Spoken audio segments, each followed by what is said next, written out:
Kami dari kelompok 3 yang beranggotakan 3 orang, saya sendiri Hidayat Nur Masyurul Lutfi dan Ayu Saputri dan Alda akan mempresentasikan mengenai pendekatan psikologi dalam memahami perilaku komunikasi manusia.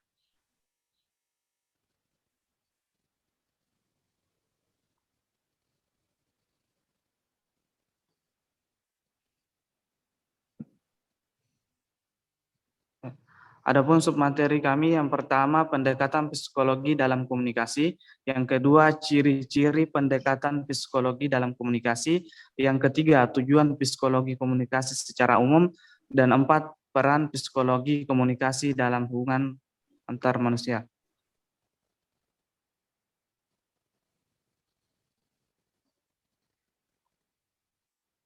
Yang pertama, pendekatan psikologi dalam komunikasi. Menurut George Miller, psikologi komunikasi adalah ilmu yang berusaha menguraikan, meramalkan, dan mengendalikan peristiwa mental dan perilaku komunikasi individu. Namun Prof. Nina Wesham pada buku Psikologi sebagai Akar Ilmu Komunikasi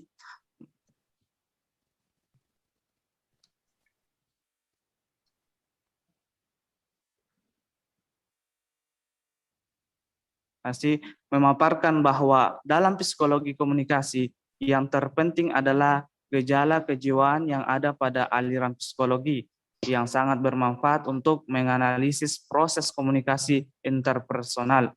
Ketika orang sedang melakukan proses interpasi dari satu stimulus, mulai dari sensasi, asosiasi, persepsi, memori, sampai dengan berpikir, baik untuk pekerjaan mengirim maupun menerima pesan.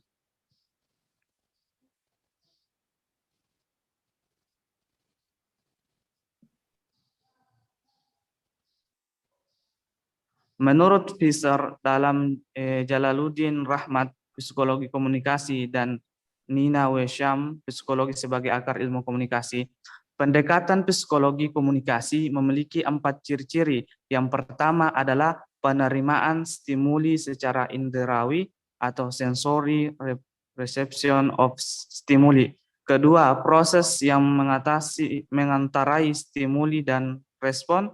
Ketiga, prediksi respon, dan yang terakhir atau yang keempat peneguhan respons.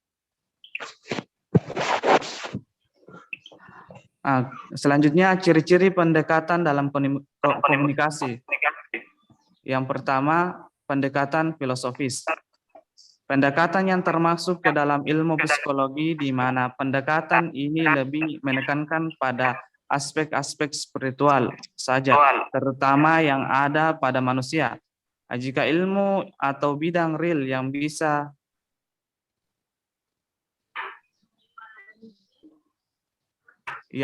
dipelajari disebut metafisika. Namun dalam psikologi ada juga bidang psikologi agama. Selanjutnya pendekatan filosofis. Filosofis merupakan sebuah ilmu yang mempelajari suatu hal. Jika dalam psikologi supaya otomatis manusia, layaknya bagaimana kehidupan berfungsi dilihat secara fisik dan kimiawi, khususnya biologis.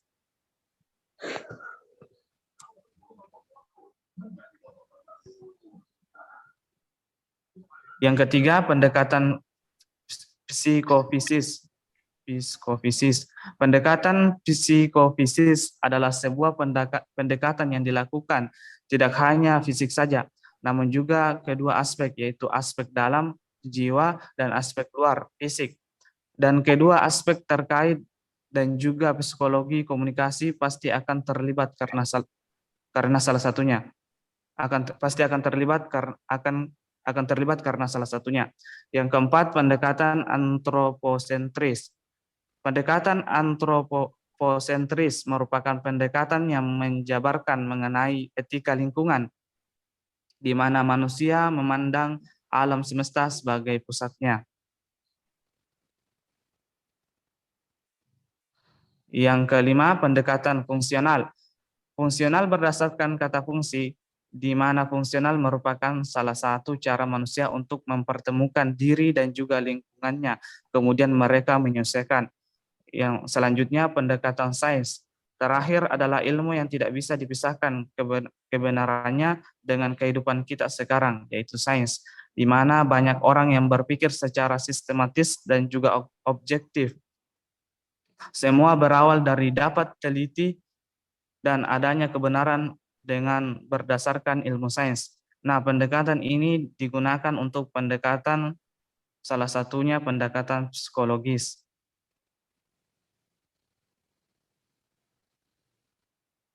Selanjutnya, tujuan psikologi komunikasi secara umum. Yang pertama, psikologi meneliti kesadaran dan pengalaman manusia. Dua, psikologi komunikasi juga melihat bagaimana respon yang terjadi pada masa lalu dapat meramalkan respon yang terjadi pada masa yang akan datang. Yang ketiga, konsep ini menunjukkan bahwa psikologi komunikasi sangat berperan dalam perubahan perilaku manusia, terutama saat manusia berkomunikasi dengan manusia lain, baik yang sifatnya interpersonal, kelompok, maupun massa. Yang keempat, kepribadian manusia terbentuk dan berkembang melalui komunikasi.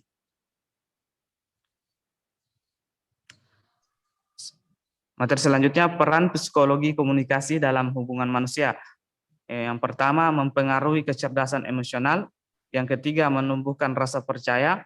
Yang ketiga, menumbuhkan saling pengertian. Yang keempat, menentukan identitas seseorang. Yang kelima, menentukan tingkat hubungan. Yang keenam, berbagi arti. Selanjutnya, memungkinkan komunikasi yang koheren. Yang kedelapan, memperkuat sugesti. 9, membangun hubungan sosial. Yang terakhir, mencapai tujuan. Selanjutnya, menimbulkan kesenangan. Yang ke-12, mempengaruhi sikap. Yang 13, belajar berempati dalam berkomunikasi. Selanjutnya, memudahkan menerima informasi. Selanjutnya, membentuk kepribadian seseorang. Yang ke-16, mengurangi kegagalan berkomunikasi. Yang ke-17, membantu memecahkan masalah. Nah, itu adalah tadi materi yang sempat kami sampaikan. Saya kembalikan kepada moderator. Oke, sudah ya? Ya, Pak.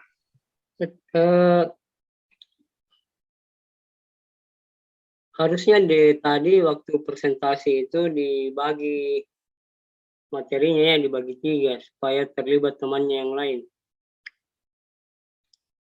Tapi ini hadir yang lain ya, temannya ya. Iya, Pak, hadir semua, Pak. Oke, baik. Jadi proses diskusinya ini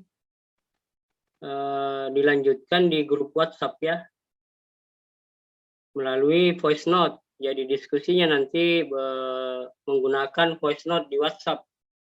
Bukan chat ya, bukan tulisan, tapi voice note. Begitu proses kalau kuliah online ya, yang saya terapkan di hampir semua kelas.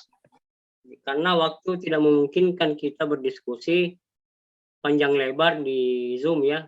Waktu yang diberikan oleh pihak fakultas itu hanya 40 menit di Zoom untuk presentasi. Baik itu presentasi oleh mahasiswa dan juga presentasi oleh dosen. Oke, baik adik-adik mahasiswa, saya mengucapkan terima kasih kepada Hidayat Nur dan kawan-kawan kelompoknya atas penyajian materinya hari ini, dan alhamdulillah sudah PowerPoint-nya sudah menggambarkan secara garis besar materi kita tentang pendekatan psikologi dalam memahami perilaku manusia. Oke, baik. Materi ini sebenarnya sangat erat kaitannya dengan materi yang sudah saya buat di dalam buku yang adik-adik mahasiswa sudah pegang saat ini ya. Di dalam buku Psikologi Komunikasi, tolong dibuka halaman 4 yang sudah dibeli kemarin ya. Di halaman 4 itu judulnya manusia komunikan perspektif psikologi. Nah, materi ini sama saja ya, cuma judulnya terbalik. Kalau dalam buku yang saya buat itu berjudul halaman 4 itu manusia komunikan perspektif psikologi. Tunggu saya buka ya. Nah, ini dia, sudah kelihatan ya? Sudah, Pak. Oke, ada di halaman 4 ya, di buku yang adik-adik mahasiswa sudah pegang. Nah, di situ dikatakan bahwa dalam buku Jalaluddin Rahmat itu berjudul Psikologi Komunikasi, ada istilah yang sangat penting untuk dipahami mahasiswa, yaitu manusia komunikan. Nah, di situ ini istilah yang dibuat oleh Jalaluddin Rahmat ya, yang menunjukkan bahwa hampir semua kegiatan manusia itu mulai dari tidur sampai bangun kembali, beraktivitas setiap hari, itu dilakukan dengan komunikasi. Baik itu komunikasi secara lisan, tulisan, nonverbal. Jadi berbicara komunikasi ini sangat luas sekali. Apalagi seperti yang dikatakan oleh Jalaluddin Rahmat bahwa manusia memang dalam aktivitas kesehariannya itu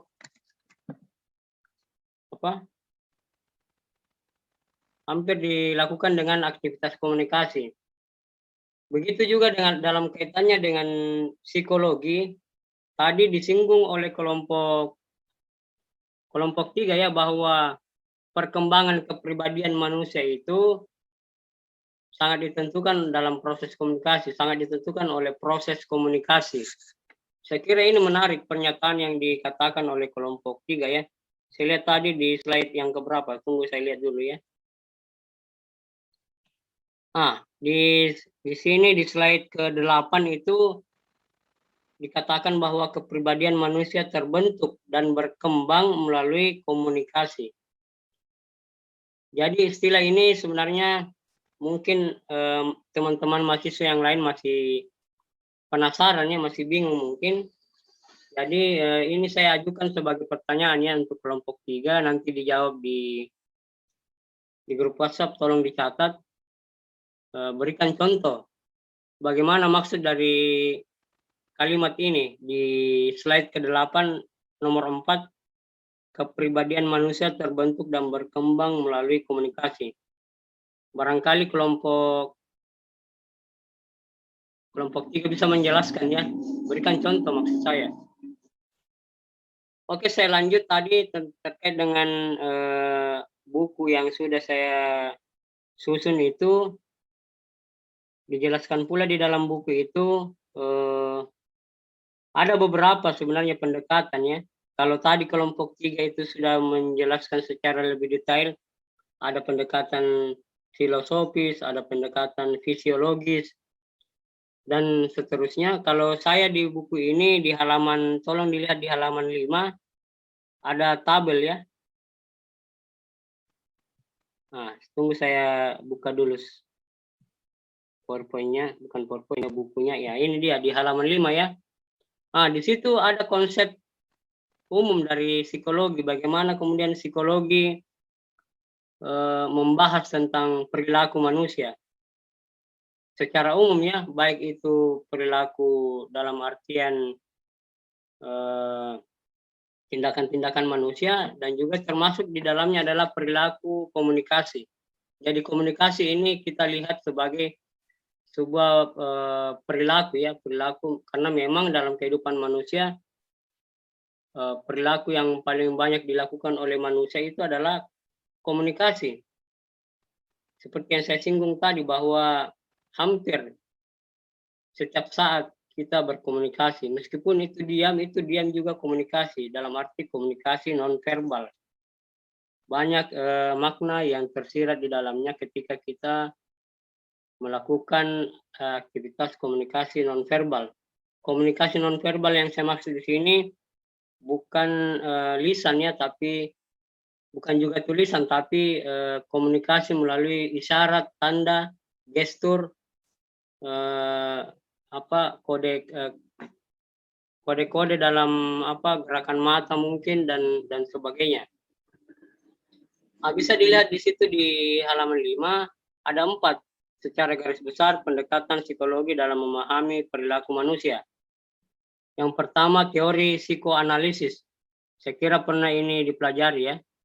Sudah sering barangkali dipelajari. Yang tokoh-tokohnya itu salah satu yang terkenal adalah Freud, Jung, Adler, Abraham Maslow, Horney, dan Bloom. Nah, kemudian di teori berikutnya adalah teori behaviorisme. Yang tokohnya adalah Poole, Miller, Dollard, Kotler, Skinner, dan Bandura. Kemudian yang ketiga adalah kognitif. Yang teorinya adalah yang pakarnya adalah Lewin, Heider, Festinger, Piaget, dan lain-lain. Kemudian yang terakhir adalah humanistik, teori humanistik. Nah, keempat teori inilah yang kemudian digunakan dalam mempelajari perilaku manusia secara umum ya. Karena memang 4 teori ini adalah grand teori dari psikologi yang kemudian dalam perkembangannya kemudian banyak teori-teori lainnya yang berkembang berdasarkan kehadiran 4 teori ini: psikoanalisis, behaviorisme, kognitif, humanistik, dan masih ada lagi teori-teori lainnya, tapi di dalam buku ini saya hanya menyebut teori besarnya saja, grand teorinya. Silakan adik-adik mahasiswa baca ulang buku saya ini yang sudah dipegang oleh seluruh mahasiswa, karena ini berkaitan dengan materi kita hari ini.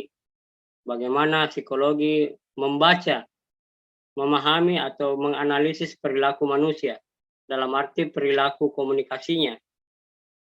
Nah, perlu juga saya tekankan di sini bahwa yang dimaksud pendekatan di sini bukan pendekatan dalam arti yang umum ya, karena tadi yang dijelaskan oleh kelompok 3 itu pendekatan secara umum.